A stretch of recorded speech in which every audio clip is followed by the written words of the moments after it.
Spring 1946, Pasadena, California, the fourth house on Westmoreland Place. A young couple steps into a hall paneled in dark wood. The air smells like old varnish and dust that has been settling for years.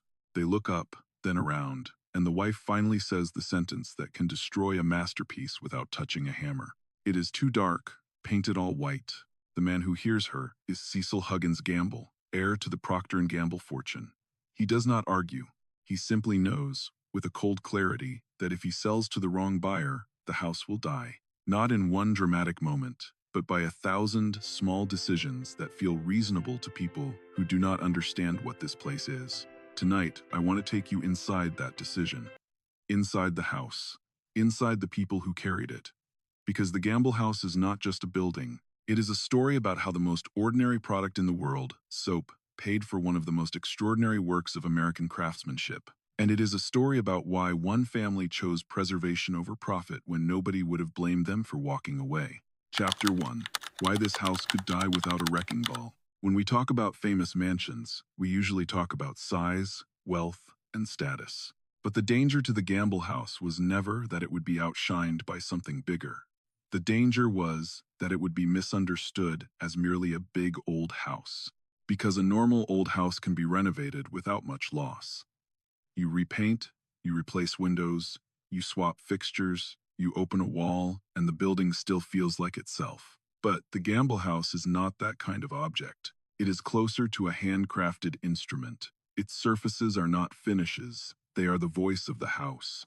The dark wood is not a style choice you can reverse later. It is a record of what the architects and craftsmen believed. This building was created during an era when people began to worry that industrial life was eating the soul out of everything. Factories could make more and more goods, but those goods felt thinner, colder, less human. The arts and crafts movement was a response to that anxiety. It insisted that a chair should show how it was made, that the hands that shaped it mattered, that honest materials were not only aesthetic but moral.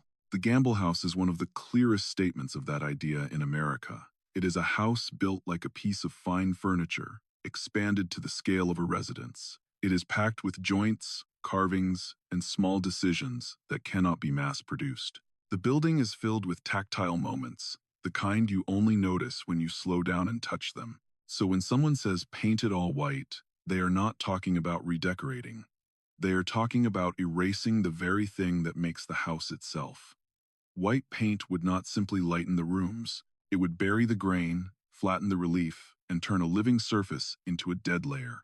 One coat becomes two, then repairs, then sanding, and suddenly the building becomes a generic shell wearing the skin of a different era. In the years after World War II, that kind of erasure is happening everywhere. America is speeding up, suburbs expand.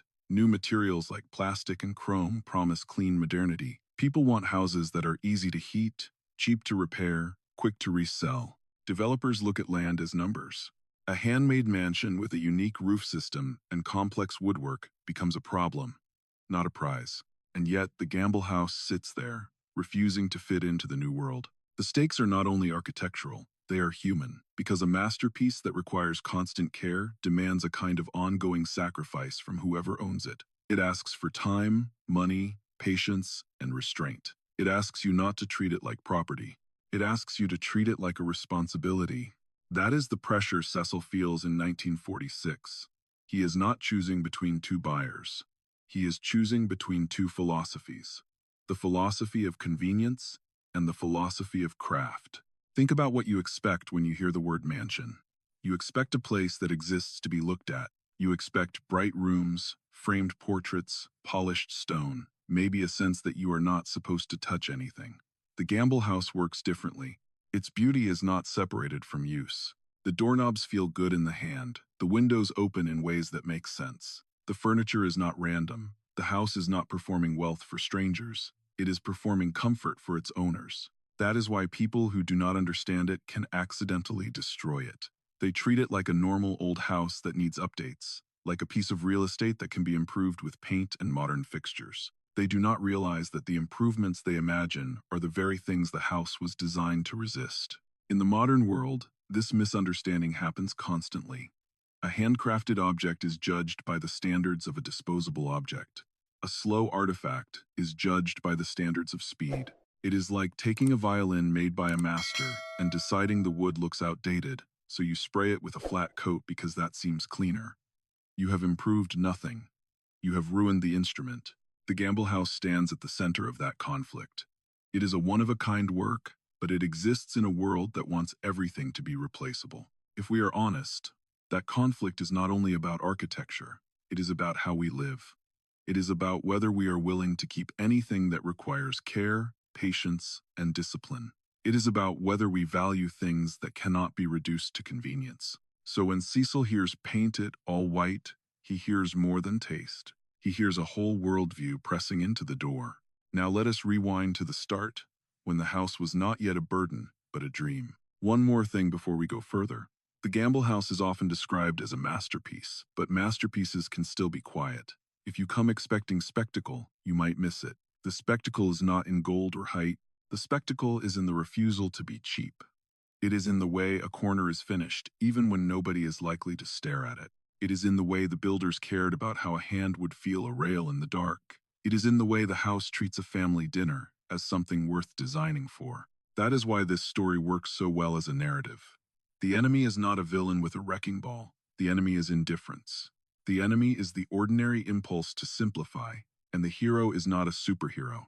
The hero is a person willing to say no when saying yes would have been easier. David and Mary do not come to California to build a showcase for visitors. They come to build a daily life.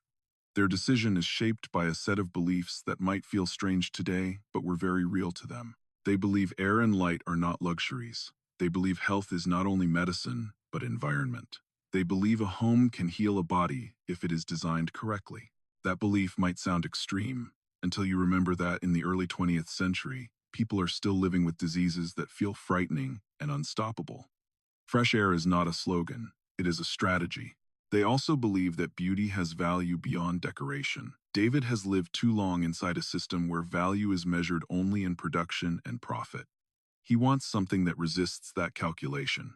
He wants a place where the value is in how it feels to live, day after day, in spaces that were built deliberately. And Mary, while practical, is not cold. Her practicality is part of love. She wants a house that supports the family, that makes daily work efficient, that makes the home function. Hygiene and comfort are her language. So the Gambles are not simply buying an architectural style, they are commissioning a life. That is why the house is so hard to pass on later. It is not a neutral container. It is a portrait. Chapter 2, Soap Money Escape and the Dream of a Different Life. The story begins with a fortune built on something that disappears. Soap is a product you buy, use, and watch dissolve. It is the opposite of permanence. Yet, it is also one of the most reliable necessities in human life. People might skip luxuries in a crisis, but they still wash. They still clean. Hygiene is not optional. A business built around that need can grow quietly until it becomes enormous. Procter Gamble rises into that role. It becomes a powerhouse, a machine built on standardization and scale. It thrives on consistency. It produces products that must always behave the same way, in the same packaging, across the country. Its success is industrial, systematic, and modern. David Barry Gamble lives inside that world. He understands the logic of factories and distribution networks. He knows what it means to run an empire of efficiency. But at the center of his life, there is a discomfort. The very system that made him wealthy can also feel like a cage. Not a cage of poverty, but a cage of obligation, meetings, repetition, and pressure. At 47, while still in his prime, David steps away from the corporate machine. He chooses early retirement. This is not an escape from work. It is a redefinition of work. He wants his effort to produce something he can stand inside, something that can hold his family, something that feels like it belongs to human time rather than factory time. David and his wife, Mary Huggins Gamble, head west to Pasadena. At the turn of the century, Pasadena is a place where wealthy families come for climate, for health, for a sense of space. The air feels different from the industrial centers. The sunlight is sharp but can be softened by shade. The landscape offers the idea of renewal. Here, the Gambles decide to build a new home, but they do not want a typical monument to wealth. They want a sanctuary, a place that feels like retreat rather than display. To do this, they hire two architects whose ideals match their desire. Charles and Henry Green, brothers known for their arts and crafts sensibility. They believe a house should be coherent, the structure should be readable, the materials should speak honestly. A beam should look like a beam, a decorative imitation. A joint should be celebrated, not hidden. Detail should serve both beauty and use. David gives them a rare gift, trust. He allows them to design not a fashionable shell, but a complete world. And Mary, who is practical and concerned with health, has her own strong influence. She cares about functionality, hygiene, airflow, and modern systems that support well-being. The result is not a compromise, it is a fusion. A house that is both spiritual and scientific, both warm and disciplined. Construction moves forward, and in 1908 the Gamble House is completed. But to say completed is not quite right, because a place like this is never finished in the way a factory product is finished. It is a living environment, and its meaning deepens through use. To understand why it became so precious, we need to walk through it the way the first guests would have, when the wood was still new and the idea of the house was still fresh. Chapter 3. Turning industrial fortune into craft and shelter. Many grand homes announce themselves with brightness. The Gamble House begins with shade. The entry does not blast you with light, it draws you into calm. The transition from outdoors to indoors is intentional. It is as if the building wants to separate you from the world before it tells you its story. As you step inside, you feel the scale, but you do not hear it. Sound is absorbed, the materials dampen echoes. The floor coverings and the way spaces connect reduce the harshness that big rooms can create. This is one of the first clues that the house is designed for comfort rather than spectacle. The wood is dark and rich, it is not random. Different woods are chosen for different rooms, for different moods. There are many types, and they shift in tone and grain. The effect is layered, like music. You do not just see color, you see intention. Look closely, and you notice that there is almost nothing in the house that feels generic. The details are everywhere, but they do not scream. They wait for you to notice. Take the staircase. The rail fits into the hand as if it were made for you personally. That is not an accident. A craftsman named Peter Hall polished it by hand for weeks, working with cloth until the wood reached a tactile perfection. The rail feels warm, alive, gentle. It makes you understand something simple and profound. In this house, touch matters. The steps themselves are constructed so that they are nearly inaudible. The house is designed to soften not only light but sound, to remove sharpness from the experience of living. Move through the main rooms, and you begin to sense a philosophy. This is not luxury as excess. This is luxury as attention. Even the light switches reflect that. They are not plastic toggles. They are dark bronze plates inlaid with mother of pearl so they can be found by touch in the dark. You press one, and you feel a satisfying heavy click. The sound is part of the experience. It is a small reminder that your environment has weight, that it responds with intention. Now notice the light itself. Sun in California can be harsh, but in this house it is filtered. Stained glass windows depict clouds and birds, and the colors are subtle. The glass does not turn the rooms into a carnival. It softens the world. It makes daylight feel like a calm presence rather than an intrusion. A famous motif in the house is the tree of life in stained glass, placed in a way that feels symbolic even if you do not try to interpret it. It suggests growth, continuity, and the idea that the house is a living thing. This sense of living is reinforced by the ventilation system. Doors have louvers, windows are arranged to create cross drafts. Hot air is drawn upward to an attic lantern. The building breathes.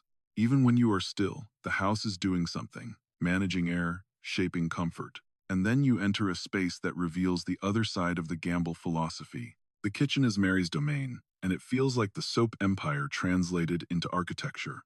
White enamel surfaces, nickel, maple. The atmosphere is clean, functional, and precise. The floor uses the best linoleum of the time. Countertops are sugar maple, valued for antibacterial properties. There is no mysticism here. It is the science of housekeeping. This contrast between the spiritual living areas and the scientific working areas is not a contradiction to be solved. It is the duality of the era made physical. The Gambles wanted beauty and health. They wanted the warmth of craft and the cleanliness of modern hygiene. They wanted nature and control. On the second floor, the obsession with health becomes even clearer. Bedrooms are not only places to sleep. In the Gambles' world, sleeping is linked to air and nature. There are sleeping porches, roofed balconies open to the winds. Imagine a millionaire who can afford any heating system, choosing to sleep outdoors under wool blankets, inhaling cool night air. The idea is not comfort in the modern sense, it is strength. It is the belief that the body is restored by nature, not insulated from it. Furniture and fixtures in these spaces also serve hygiene. Beds might be suspended on chains from the ceiling or placed on iron frames to make cleaning easier. The design turns the home into a kind of domestic sanatorium. This matters because it shows what kind of people David and Mary are. They are not building a house only to show success. They are building a machine for a certain kind of life. In the main living spaces, the house teaches you to slow down. The ceilings, the beams, the built-in benches, and the way furniture fits into alcoves make the rooms feel composed rather than cluttered. Nothing seems to be shouting for attention. Instead, everything collaborates to create a single mood, a sense of shelter that is both physical and psychological. The den, David's study, is often described as a cave in the best sense. It is where a man who stepped away from corporate control could sit among books and the scent of cedar and feel like he had returned to something older and calmer. In such a room, the outside world becomes distant. The house is not a stage. It is a retreat. Even the way the house handles sound contributes to this retreat. You do not hear sharp echoes. You hear softness. When a door closes, it is not a slam. It is a muted finality. When someone climbs the stairs, the steps do not announce them loudly. The building is politely private. Then there is the dining room, where the rituals of family life were meant to happen. A chandelier hangs not as a glittering object of crystal, but as something deliberately restrained, suspended on leather straps. Even the lighting choice rejects the usual language of opulence. It is warm, low, intimate. It invites conversation and makes the outside night feel far away. The stained glass throughout the house is another lesson in restraint. It is there, but not to show off color. It is there to shape mood. Clouds and birds are suggested rather than shouted. The light becomes gentle, almost like it has been taught manners. This is why repainting would be catastrophic. The wood is the canvas that makes all these effects work. It holds the shadows that let the light feel precious. It carries the scent and warmth that make the house feel human. It is not a background. It is the main character. As you move deeper, you also notice the engineering hidden inside the beauty. Cross drafts are not an accident. They are planned. Hot air is guided upward. The house is designed to regulate itself. Like an organism, it does not simply sit there. It participates in your comfort. And yet, despite all the craft and cost, visitors do not feel they are inside a museum in these early years. They feel a strange kind of ease. That ease is the true luxury. It is the luxury of a place that was designed for living, not showing. In that sense, the Gamble House is a philosophical statement made of wood. It says, do not rush, pay attention. Let a home be a refuge, not a billboard. There is another detail that matters if you want to grasp why experts call this place a masterpiece. The house is assembled with an obsession for joinery. Pieces locked together with complex wooden joints, the kind that require skill and time. The structure feels like it was fitted rather than constructed. This approach reaches a symbolic extreme in the claim that the house was assembled without a single nail. Whether you focus on the literal or the spirit, the point is the same. The building is defined by connection, by craft, by the idea that strength comes from how parts meet. That idea shows up everywhere once you start looking for it. A built-in seat is not pushed against a wall. It is integrated, as if the wall itself decided to become furniture. A beam is not hidden. It is expressed, like a sentence spoken clearly. Even when you do not know the technical names, you can feel the logic. Everything belongs. The house also uses many different woods, a whole palette, so that moving from one space to another feels like moving through changing weather. In one room, the grain is calm. In another, it is dramatic. One space smells slightly sweet, another smells resinous. The house is not only a visual experience, it is almost like a forest translated into architecture. And because the house was built to be lived in, these materials are not protected behind glass. They were meant to be touched. They were meant to age.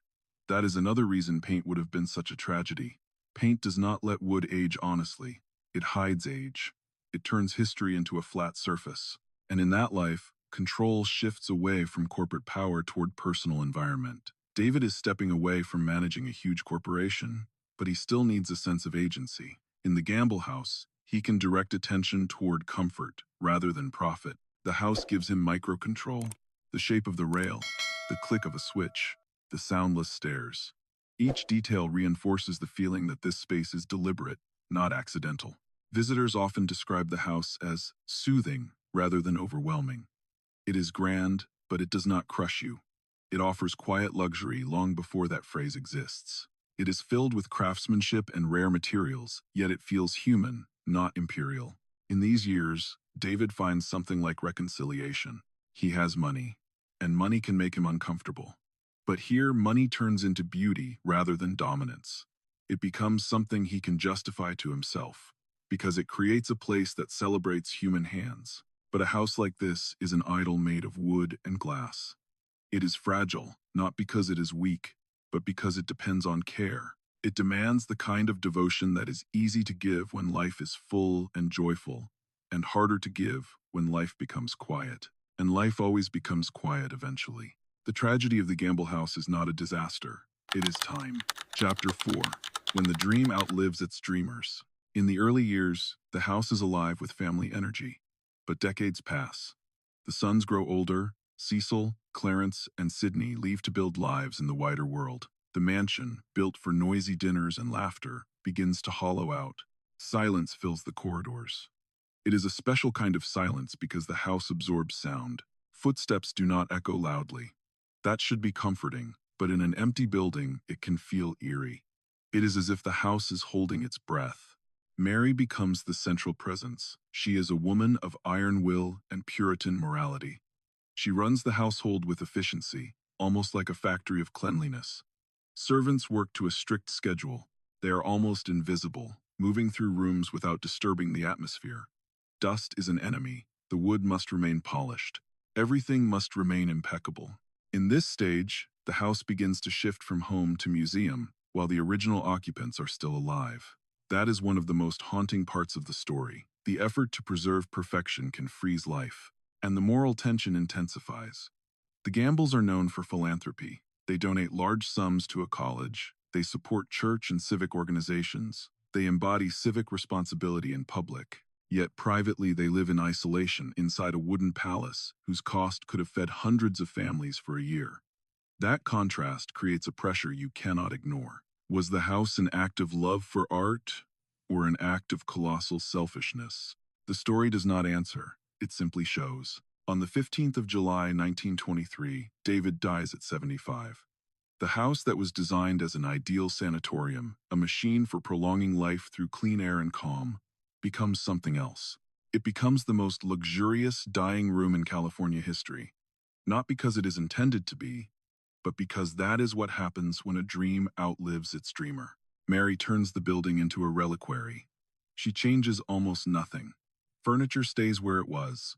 Books remain on shelves. The rooms hold the shape of David's life. This is a form of devotion, but also a form of denial. She tries to freeze time through preserving order. Mary lives with her sister, Julia Huggins, two elderly women in a huge house filled with shadows. The rituals of family life continue.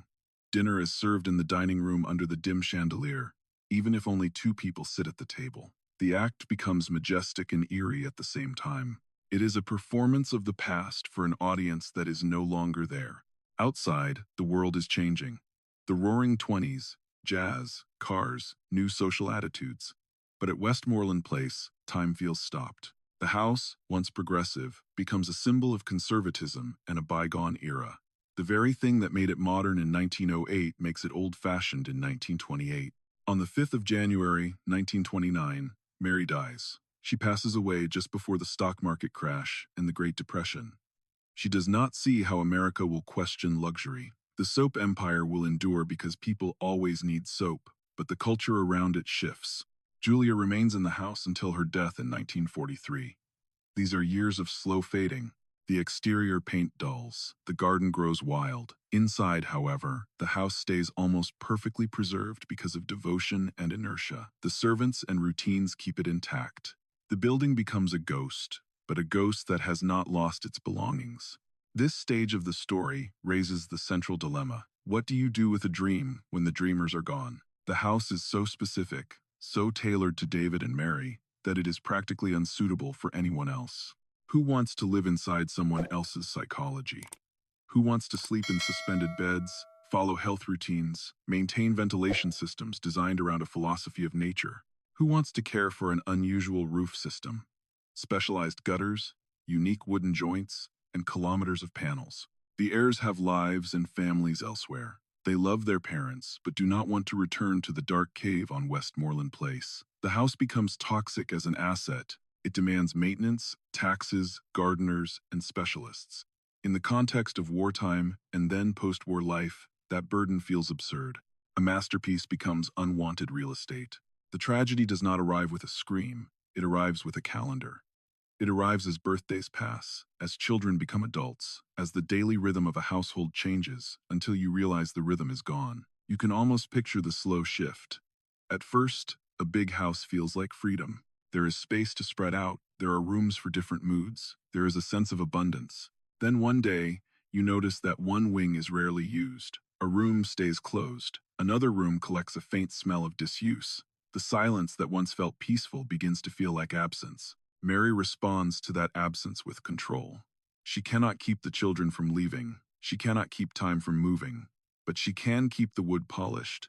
She can keep the linens folded. She can keep the house impeccable. In a world where loss is inevitable, perfection becomes a kind of shield. Servants become part of this shield. They work in routines so strict that their presence barely disturbs the stillness. The house remains clean not only because it is wealthy, but because Mary makes cleanliness a moral duty. In that way, the soap dynasty becomes not only a business background but a personal ethic. Clean is safe, clean is controlled, and yet the more controlled the house becomes, the more it begins to feel like a museum while the people are still alive. That is the haunting irony. A home built as a refuge from industrial coldness becomes, through its own perfection, a kind of frozen monument. When David dies in 1923, the house becomes heavier. Mary keeps the rooms as they were. She keeps the furniture in place. She keeps the books where David left them. This is not only nostalgia, it is an attempt to deny the finality of loss. If the room looks the same, perhaps the world can be tricked into being the same. The dinners under the dim chandelier continue. Plates are set, food is served. Two women sit in a room designed for many. Rituals meant to hold a family together become rituals meant to hold memory together. The act is dignified and heartbreaking.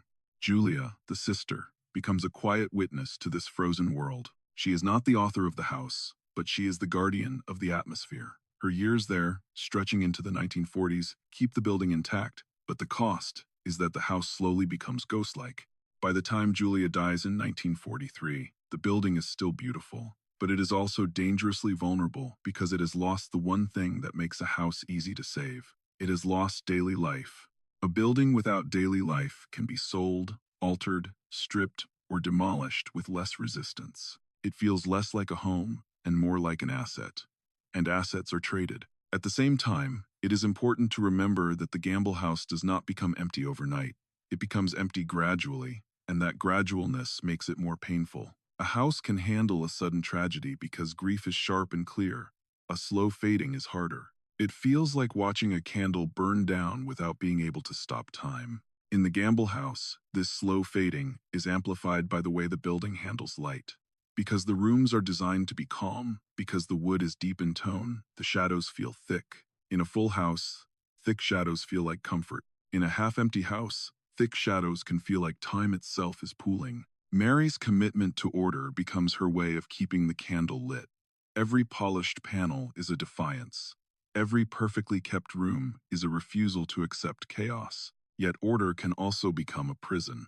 When everything must remain perfect, nothing can change, and life is change. This is the emotional engine that drives the later crisis. The house is not only expensive, it is emotionally complicated. It holds a family story so strongly that it becomes difficult for outsiders, and even for descendants, to imagine themselves inside it without feeling like intruders. That is how the Gamble house reaches its most dangerous moment. That is how we arrive at 1946, the point where the story could have ended with a sale, a renovation, or demolition. Not because anyone is cruel, simply because practicality often wins when nobody fights back. But someone does fight back. Chapter 5. the refusal, the move-in, and the pressure to sell. We return to the hall. The young couple is not evil. They represent a new generation shaped by war and rebuilding. People who value brightness, convenience, and modernity. Their taste is not a crime. It is history. The wife says it is too dark and suggests white paint. In her mind, she is not destroying. She is improving. She is making the house fit her life. But Cecil hears the meaning beneath the words. He hears the future. White paint means hiding the wood. Hiding the wood means the house loses its identity. Once the house becomes a shell, it becomes easier to change everything else. And once everything changes, the reason the house matters disappears. Cecil ushers them out. The door closes. The echo hits the wood and then fades into the silence the building absorbs. Cecil stands alone in a hall that feels like a cathedral of craft. Here is the turning point. Cecil realizes he cannot sell, not because he is sentimental only, but because selling would be a form of killing. The post-war real estate market is not looking for handmade masterpieces. It is looking for square footage that is cheap to heat and easy to repair. The Gamble house is the antithesis of the new world of plastic, chrome, and standardization. Cecil faces a crisis that is not financial. It is existential. The family has money. They do not need a check. What they face is responsibility. Owning the Gamble house is like owning a living creature of gigantic size. It demands constant attention.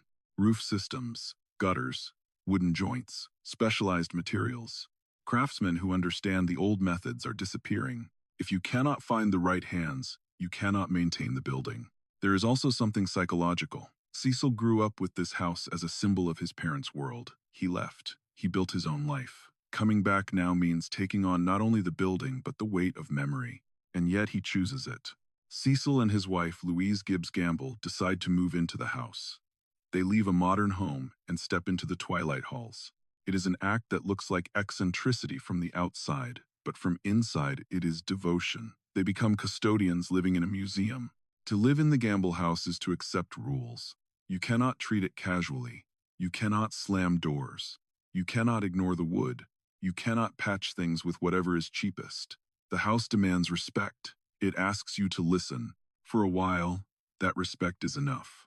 The building survives. The story continues. Then, in 1956, Cecil dies. History makes a cruel circle. Once again, a widow remains. Louise now stands where Mary once stood, but the world around her is harsher. The pressure from development is stronger. The pace of change is faster. By the late 1950s, Pasadena is transforming into a modern metropolis. Neighboring mansions are demolished for apartment buildings. Gardens are cut down for asphalt and parking lots. The old social world that produced Westmoreland Place is vanishing. The Gamble house looks like the last soldier of a defeated army. Developers circle. They offer large sums, but the money is not the point. They do not want the house. They want the land.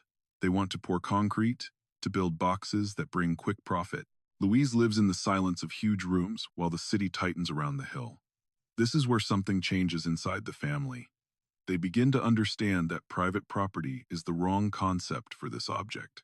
The Gamble house has outgrown its owners. It has become a cultural phenomenon. People care about it who are not Gambles. Students, historians, architects, neighbors, visitors. The building is no longer only a family memory. It is part of American heritage. That understanding does not arrive in one dramatic moment. It forms slowly, like sunlight moving across stained glass. Louise sees the light play in windows. She reads letters from architecture students begging to see inside. She watches other houses disappear and understands what is happening. If the Gamble house is sold, it will not be respected. It will be transformed. It will be lost. But the family cannot bear the burden alone. The building needs care at a scale that requires institutions. Wood needs oiling. Systems need maintenance. A unique roof requires replacement and expertise. Utilities need modernization without destroying historical character. By the mid-1960s, the choice becomes unavoidable. When Cecil stands alone in the hall after the buyers leave, he is not only thinking about architecture, he is thinking about what his parents built and what it meant. He remembers the intention behind the darkness. It was never about hiding. It was about shelter. It was about making the outside world softer. In that light, painting the wood white is not a cosmetic change. It is a change of philosophy. It turns shelter into display. He also understands the practical reality. Once you sell a house like this, you cannot control what happens next. You can make requests, you can plead, you can try to explain, but buyers will live their lives. They will modify for convenience. They will call contractors who do not understand the old methods. They will replace instead of repair. They will modernize without mercy, because mercy costs time. Cecil realizes that the only way to protect the house is to become its caretaker himself. There is also a technical reality hanging over Cecil in 1946. The house is not built with standardized parts. It has unique systems that require knowledge to maintain. Even the roof is not an ordinary roof. It uses materials and construction approaches that are specialized for its time. And it relies on details like gutters and joints that are not easily replicated by builders who have never worked in that tradition. This means that a buyer who sees the house as only old and inconvenient is likely to start replacing rather than repairing. The moment you replace a specialized piece with a generic modern solution, you start a chain reaction. One change forces another. A roof patch becomes a roof replacement. A gutter adjustment becomes a reworking of the structure. The house begins to lose the logic that holds it together. Cecil understands this. Even if he does not use the technical vocabulary, he senses that the house is a system. You cannot change one part without changing the whole. So to protect it, he has to protect the integrity of the system, not just the beauty of the surfaces. That is why he feels that selling would be killing. The death would not be theatrical. It would be incremental. So, moving in is not just a romantic gesture. It is the only logical move available to someone who cares. The family is wealthy enough to support it, but wealth alone does not solve the problem. The problem is attention. The house requires continuous attention. Living there means learning a new kind of discipline. You learn that wood does not behave like drywall. It needs oiling and care. You learn that a roof system designed in a particular era does not accept quick fixes. You learn that every intervention has consequences. It also means living with the emotional weight of the place. The house is full of memory. It is full of objects that were chosen with purpose. Every room has a personality tied to David or Mary. To live there is to live beside ghosts, not in a spooky sense, but in a psychological sense. The past is always present. Cecil accepts that weight. Louise accepts it with him. They choose custodianship. And then the second circle of loss happens. Cecil dies in 1956, leaving Louise with the same burden and fewer protections. The city around the house is now moving faster. Development is more aggressive. The world is less patient. Louise is offered checks. The amounts are tempting. But the temptation is not only money. The temptation is relief. Relief from taxes. Relief from maintenance. Relief from constant worry. But relief would come with destruction, because the people offering do not want the house. They want the land. Louise watches other mansions vanish. Each demolition is a warning. The hill begins to feel like a last outpost. And in that pressure, the family begins to think in a new way. They begin to see that saving the house may require giving it up. Either the house remains private and risks slow deterioration or destruction through development, or it becomes public in a way that protects it. That is when the family gathers for a decision that will define their legacy. Chapter 6. Giving up ownership to save the house. Imagine the family council. The heirs have every legal right to sell. They could divide the money and be done. Nobody would condemn them. They have their own homes, their own children, their own responsibilities. The Gamble house is expensive, demanding, and emotionally heavy. But they choose a different path. They decide that wealth is not what you own. Wealth is what you preserve. This is not a sentimental slogan. It is a practical realization. The house is too important to be held by one family forever. It needs a structure that can outlast personal lives. Now the question becomes, to whom do you hand the keys? If you hand the house to a purely bureaucratic system, there is a risk it becomes a dead museum. Velvet ropes, no life, no learning. The building survives, but its spirit fades. If you hand it to a private foundation, there is a risk of financial instability. A foundation can change priorities or fail. The house would be vulnerable again.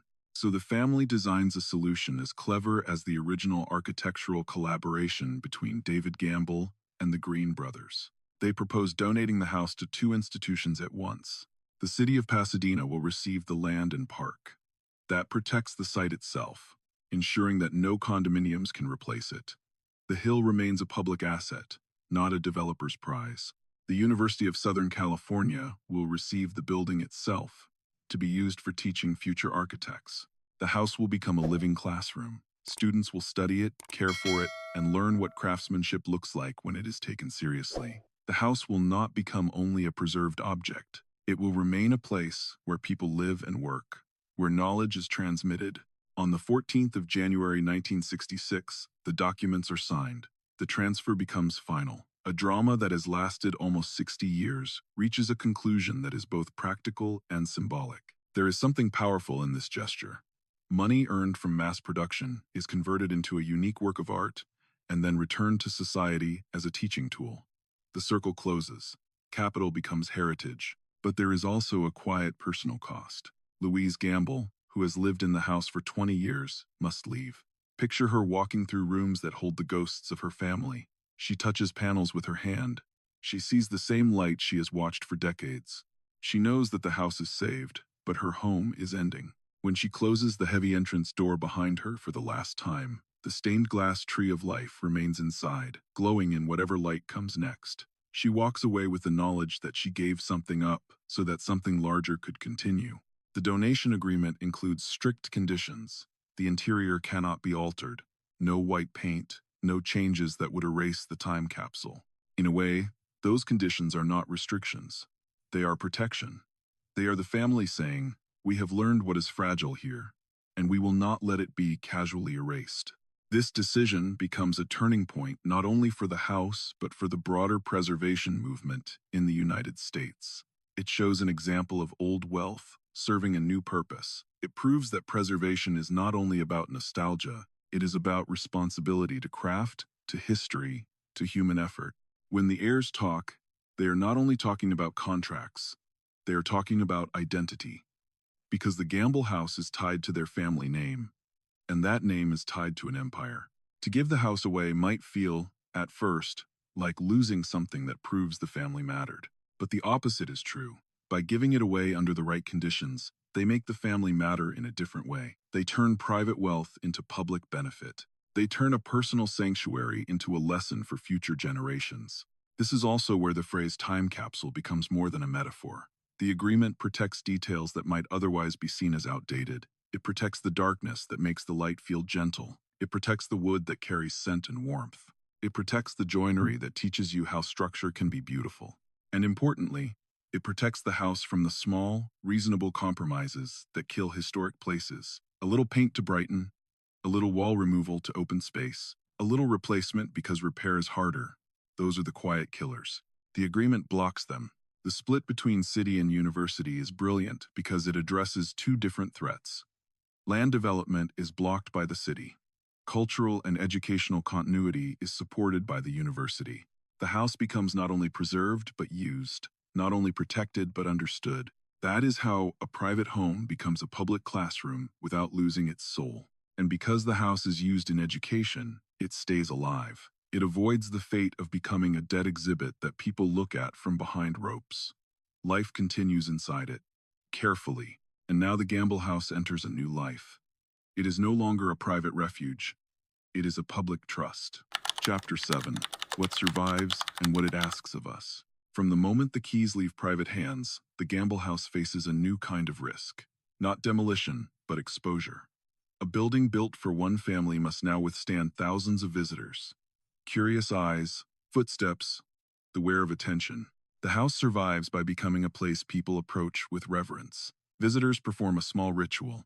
They put on blue booties before stepping onto the carpets. It looks comical, but it is also sacred. It says, "We know this is not a mall. This is not a set. This is an organism made of wood and glass that remembers every touch."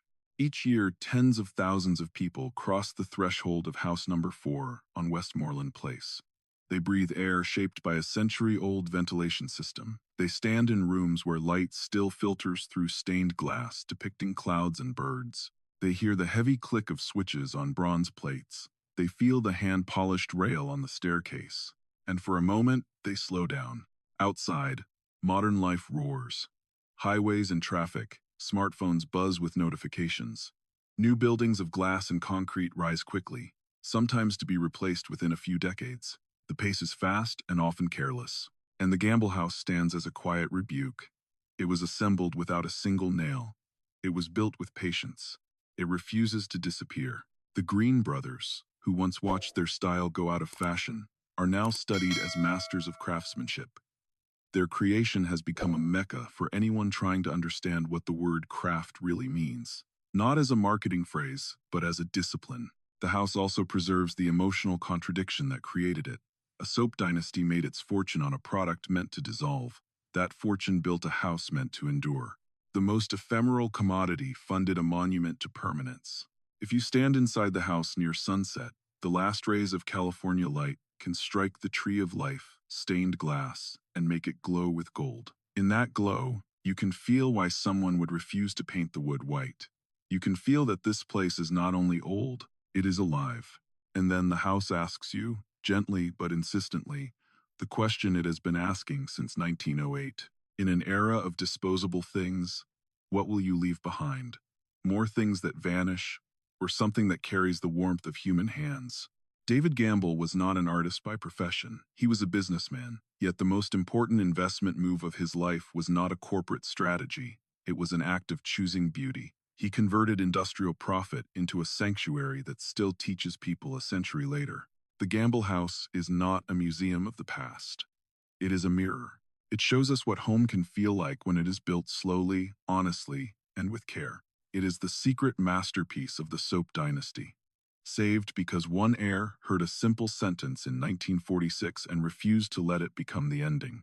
The booties at the door are a perfect symbol of what this house has become. They are funny because they are modern, bright blue, thin, disposable. Yet they exist to protect something built with a very different attitude, something that was never meant to be disposable. Inside, you can feel the patience of the people who made the place. In an age when many things are built to last a handful of years, the Gamble House is built to last. But only if people continue to care. Longevity is not automatic. It is earned, day after day, through maintenance and respect. That is why the house still feels like a rebuke to the modern world. It is not a moral lecture delivered in words. It is a physical argument. It says you can build slowly, you can choose quality, you can choose to honor hands and materials, and if you do, time will reward you. Even the paradox of soap becomes a lesson. Soap disappears as soon as it does its job. It cleans, and then it is gone. That is what made the fortune. Yet the fortune created something that refuses to vanish. That contradiction forces you to ask what you are doing with what you have. Are you turning resources into more disposable things, or are you turning them into something that can outlast you? The Gamble House survives because the family chose the second path. They chose to preserve, to hand over, to protect. They chose to think in terms of heritage rather than ownership. There is a final layer to the story that is easy to miss if you only look at photos. The Gamble House is not only an object you admire, it is a place that changes your sense of time. Modern buildings often feel like they were designed for speed. You move through them quickly. You do not remember the feel of a handrail or the sound of a door because those things were not designed to be memorable. They were designed to be cheap and neutral. In the Gamble House, nothing is neutral. Every surface has a personality. Every transition from room to room is a small shift in mood. The house makes you aware of your own body. You notice how your hand fits the rail. You notice how your footsteps soften. You notice how light changes color as you move. You notice that air is moving. These are ordinary sensations, but the house makes them vivid. That vividness is what people mean when they say craftsmanship. Craftsmanship is not only skill. It is the ability to make a person feel something through material. It is the difference between an object that exists and an object that communicates. This also explains why the house became unsuitable for ordinary resale. A normal buyer wants a neutral container they can make their own. The Gamble House is already itself in a powerful way. It does not easily accept someone else's personality. It asks you to step into the Gamble's worldview, to live inside their choices. That can feel like a gift or a burden, depending on who you are. Cecil understood that most people would not treat the house as a gift. They would treat it as a challenge to fix. They would brighten, simplify, modernize. They would turn the house into something easier. And in doing so, they would make it less itself. So his refusal in 1946 is not only a refusal of white paint, it is a refusal of cultural amnesia. It is a refusal of the idea that the past is disposable. And the family's donation in 1966 is not only generosity, it is a transfer of duty. It is an admission that a family cannot always carry a public treasure on its own, even if that treasure came from the family's story. The handoff to the city and university is a way of spreading responsibility so the house can outlive any single household. That is why this story still matters now, because the pressure to erase the past has not disappeared. It has become stronger. Land is more valuable. Development is faster. Attention spans are shorter. The temptation to replace rather than repair is everywhere. Yet the Gamble house still stands, still breathing through its ventilation system. Still, it stands because, at the critical moments, people chose care over convenience. So if you ever visit, you will see more than a beautiful building. You will see a chain of decisions. David's decision to invest in beauty. Mary's decision to make health and order part of the design. Julia's quiet years of preservation. Cecile's refusal to sell to the wrong future. Luis's endurance under pressure. And the family's final choice to hand the house to institutions that could protect it. All of those choices are invisible, but they are present in every panel and every window. They are the reason that a sentence spoken in 1946 did not become the last chapter. It is too dark, painted all white. The house is still here to answer, silently, no. And the final image returns us to the first danger. A sentence spoken by a stranger almost ended the story. It is too dark, painted all white. The sentence was ordinary, the refusal was extraordinary. In that refusal is the reason the Gamble house still stands, still breathes, still filters the California sun, still teaches anyone who enters to slow down and notice what care looks like.